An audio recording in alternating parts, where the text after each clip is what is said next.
Mga kababayan, napanood nyo ba yung jeepney driver na nag-post ng libreng sakay?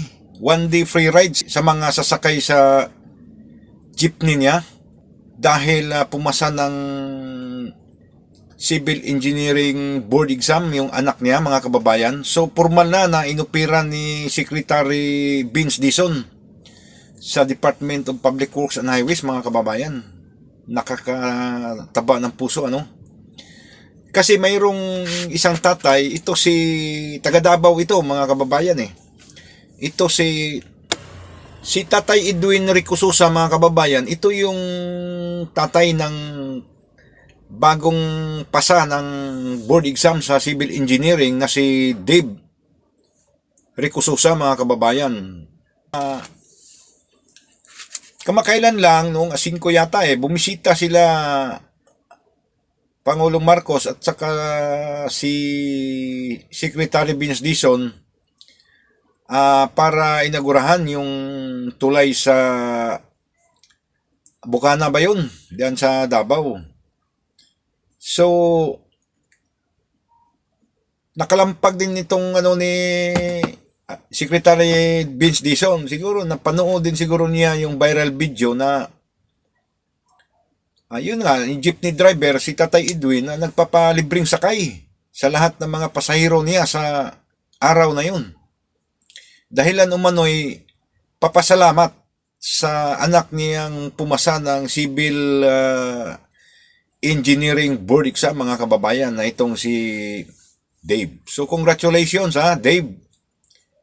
Engineer Dave Ricosusa. Magandang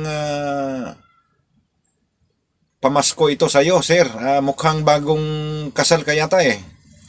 Congratulations at sana po alam mo naman ang departamentong pupuntahan mo.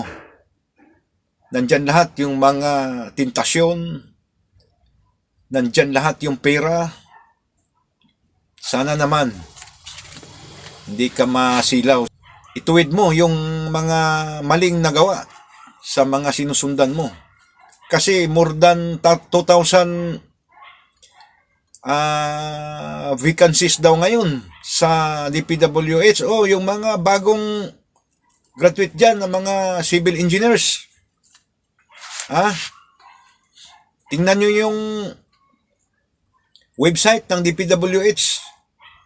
Hire sila ngayon. Maraming mga sinibak ang Department of Public Works and Highways. At kailangan nila ng mga bagong graduates. Ayon pa kay Secretary Vince, gusto niya ng mga fresh bloods na ipapalit doon sa mga tiwaling mga inhinyerong gumagawa ng hindi maganda. Engineer Dave Ricosusa at siyempre kay Tatay Edwin. Tatay, saludo ako sa iyo sa pagiging driver mo. Nagkakaroon ka ng civil engineer sa sarili mong patas at malinis na pamumuhay. Congratulations and good luck to you, Engineer Dave Ricosusa.